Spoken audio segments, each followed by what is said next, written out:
Hey, what's going on, you guys? This is Joseph Bonner, and welcome to today's show. I guess, a segue into everything that's been happening this week, today our show is going to be about three ways war and terrorism destroy a community. I know as you've been taking note of what's been happening in the news with the war presently between Israel and Palestine, I know many individuals have growing concerns over the impact that it's having, especially on the children in that area. So today we're going to be talking about just three ways specifically that war and terrorism negatively impacts a community, destroys a community. And unfortunately, in 2021, we do see wars on the rise. And to be honest with you, war can be traced back to a couple of things: bigotry, greed, and religious intolerance, leaving really millions to suffer in the wake of the tragedy that commences from wars. Now, there are key ways that war and terrorism destroys a community. Obviously, we don't have time to go over all of them on this particular show, so we're going to just highlight three. The number one big one, right, is probably obvious, most obvious, is death and suffering. Now, the greatest wars fought in mankind's history were World War One and World War Two. Now, during World War II, actually, experts estimate that some 60 million lives were lost as a result of war. Now, 40 million of those lives were actually civilian. Now, when we think about numbers, it sounds like, oh, that's really bad, 60 million lives, right? But when you put a face, a life, and a family behind each of those 60 million individuals, it becomes more painfully clear that death only accounted for part of the suffering that individuals had to endure after World War II. Now imagine parents who had to lay their children to rest, or maybe a child who was wondering when mom and dad were coming home, only to find out that the war had robbed them of a lifetime of experiences with the only ones that they knew and loved. And again, more suffering. So death on its own results in suffering, but when a loved one is ripped away from someone due to the consequences of war, that wound may be especially hard to heal, as the survivors are eternally plagued by the thoughts of what could have been and what should have been. Now, the second thing that we're going to talk about that really results from war and terrorism is the impact that it has on the economy, the negative impact, right? Now, I know you have seen some cases where a war effort spurred an economy on and they were able to make lots of money and get people back to work. But the reality is that most economies don't fare that way during a war. Now, according to Schenck, negative unintended consequences occur either concurrently with the war or develop as a residual effect afterwards, thereby impeding the economy over the longer term.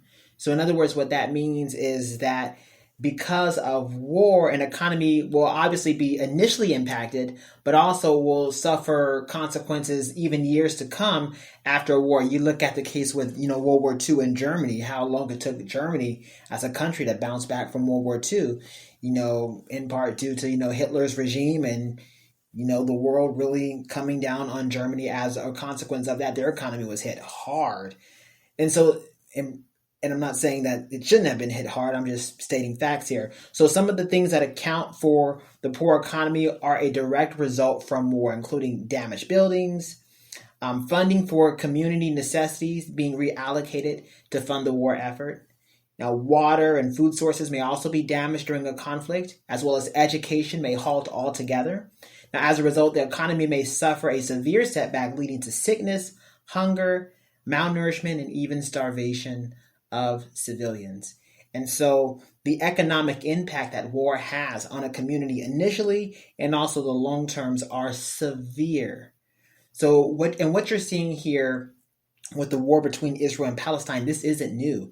This actually can be traced back to a treaty between the United Kingdom and Israel that actually gave Israel the land that really belonged to the Palestinians. And this is history. These are history. It's all in the history books. And so since that time, since Israel went over there and disperse the Palestinians when that land was originally handed over to them by the UK, the wars and conflicts have continued since then. And even the United Nations at one point tried to solve the conflict, but made matters worse by, striking up, I guess you can say, unbalanced deals between both parties, which were ultimately rejected by the Palestinians. And so the United Nations just at that point kind of stepped back and said, we're out of it. Although at that time they did help create the problem. And again, this is just history. I'm just dropping history here. So the economy in Israel and Palestine has been negatively impacted for decades. And the war that you're seeing taking place right now, this is decades in the making. And it really can be traced back to treaties between Israel and the UK. And this is before Israel was became even a state. This is prior to them being granted state privileges and all of the above. I really want to break down the history. Actually, as a matter of fact, let me tell you this before we move on into the rest of the show. Is that if you'd like to know the history of, Israel and Palestine and exactly what deals were struck between the UK and the first president of Israel, if you want to know the history behind that, and in my professional observation, the motive behind that particular, I guess you can say, political move, then I definitely want you to take a look at the latest issue of Court Magazine. In that particular issue, we outline just facts. We outline just facts of the situation, as well as the the international laws that were violated.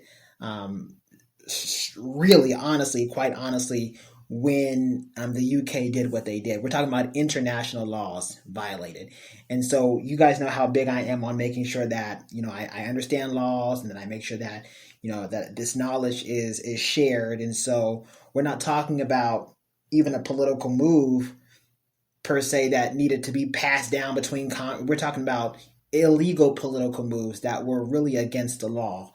And as a result, the war that you're seeing take place today. And if you, like I said, if you want the details, I definitely encourage you to pick up the latest copy of Court Magazine at courtmagazine.org/digital. You can actually access the magazine for free. That's courtmagazine.org/digital. So let's go ahead and move on now into the last results of the negative impact that war brings upon a people, and that is displacement. Now, during civil and global unrest, people may be forced to migrate, having to leave behind possessions, loved ones, and with it, a sense of security. Now, oftentimes, those groups are forced to become refugees in neighboring, less hostile communities and countries where they may have little or no rights and therefore be subjected to even more suffering.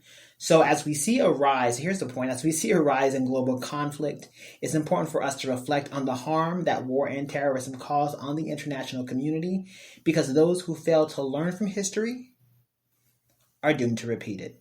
That being the case, you guys, please, as always, take care of each other. Until next time.